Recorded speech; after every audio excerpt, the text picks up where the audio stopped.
Number one, put God first. Put God first in everything you do.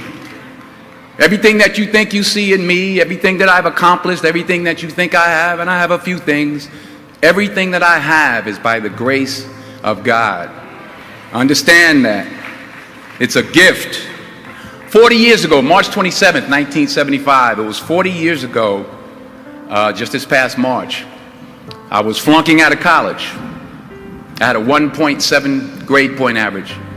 I hope none of you can relate. I had a 1.7 grade point average. I was sitting in my mother's beauty shop. They still call it beauty shop now? What they call it now? Yeah, I'll sit in the beauty parlor.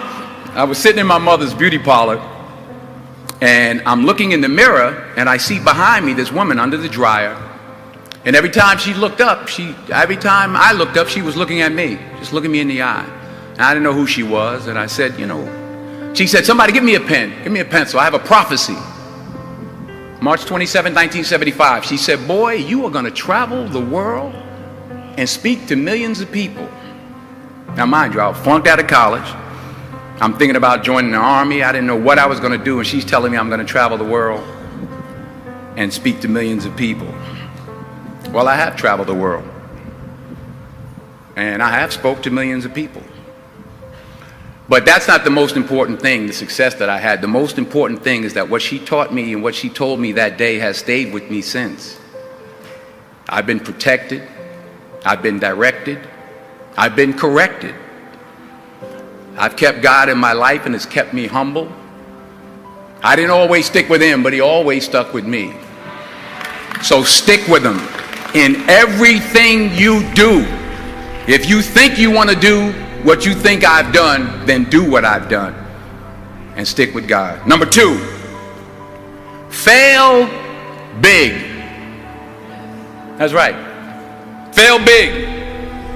Today's the beginning of the rest of your life, and it can be very frightening. It's a new world out there. It's a mean world out there, and you only live once. So do what you feel passionate about. Take chances professionally. Don't be afraid to fail. There's an old IQ test, was 9 dots, and you had to draw 5 lines with a pencil within these 9 dots without lifting the pencil. The only way to do it was to go outside the box. So don't be afraid to go outside the box. Don't be afraid to think outside the box. Don't be afraid to fail big, to dream big.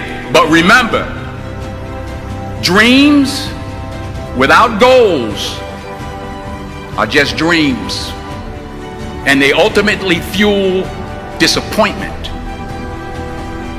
So have dreams, but have goals. Life goals, yearly goals, monthly goals, daily goals. I try to give myself a goal every day. Sometimes it's just to not curse somebody out. Simple goals, but have goals. And understand that to achieve these goals, you must apply discipline and consistency. In order to achieve your goals, you must apply discipline, which you have already done, and consistency every day, not just on Tuesday and miss a few days. You have to work at it every day. You have to plan every day. You've heard the saying, we don't plan to fail, we fail to plan. Hard work works.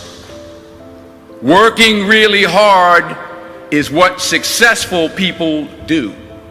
And in this text, tweet, twerk world that you've grown up in, remember, just because you're doing a lot more